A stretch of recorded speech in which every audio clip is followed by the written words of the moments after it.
কাছাকাছি চলে আসছি। এই যে অনেক বোট দেখা যাচ্ছে। আমরা একটু পরে নেমে যাব। এই যে আমরা নেমে গেছি। আর এই একটা সময় প্রচন্ড পরিমাণে বৃষ্টি হচ্ছিল, আমাদের লাগেজগুলো সব ভিজে গেছে প্রায় অলরেডি। এই তো আমরা ফিবিতে নেমে গেছি। এখন আমরা আমাদের হোটেলের উদ্দেশ্যে যাব। এটা হচ্ছে আমাদের আমাদের কোকোবেলা হোটেল। হ্যাঁ, আমাদের হোটেলটা হচ্ছে কোকোবেলা, অনেক সুন্দর, একদম বিচের পাশে পার্টিজোন এলাকায় হচ্ছে আমাদের হোটেলটা। সো আমরা এখন একটু আমাদের হোটেলটা আপনাদের দেখাচ্ছি।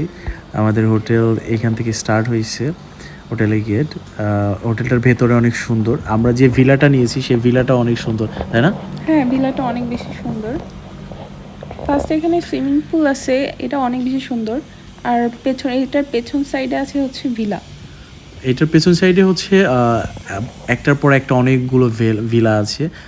আমরা হচ্ছে যে কয়জন আসছিলাম সব পাশাপাশি ভিলা নিয়েছি। সো আপনারা দেখতে পাবেন একটু পরে আমাদের ভিলাটা। সো ভিলাতে যাওয়ার পাশে অনেক সুন্দর সুন্দর ফুল গাছ আছে। এই তো আমাদের ভিলা, এই তো সামনে আমাদের ভিলাটা। এখানে পাশাপাশি অনেক কয়টা ভিলা আছে। এই তো আমাদের ভিলা, এটা আমাদের রুম। আমি আগে চলে আসছি, এসে আমার রুমে আমরা ঢুকে গেছি। আমরা রুমে ঢুকে ফ্রেশ হয়েছি। ফ্রেশ হওয়ার পরেই ও থাইল্যান্ডের ফেমাস ড্রিঙ্কসটা বানানোর জন্য রেডি হয়ে গেছে। এটা আমি অনেকবার হচ্ছে রিলস বা ইনস্টাগ্রামে দেখছিলাম। আমি ভাবছি যে যখন আমি থাইল্যান্ডে যাব এটা আমি অবশ্যই ট্রাই করব।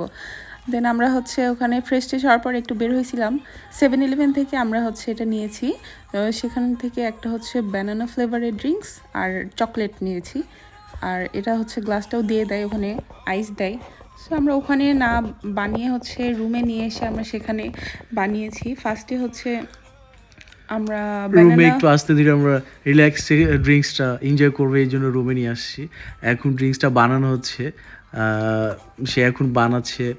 আর মোটামুটি বানানো শেষ। ফার্স্টে হচ্ছে ব্যানানা ফ্লেভার দিয়ে তার মধ্যে চকলেট দিয়ে একটু শুধু হচ্ছে মিক্সড করে নিলেই হচ্ছে ড্রিঙ্কসটা রেডি হয়ে যাবে। এটা ড্রিঙ্কসটা অনেক রেডি। বেশি মজার ছিল।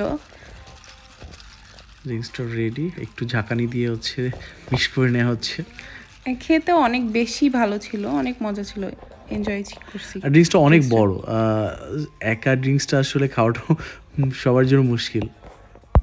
আমরা ড্রিঙ্কসটা শেষ করে একটু রেস্ট নিয়ে আমরা আবার হোটেল থেকে বের হয়ে গেছি।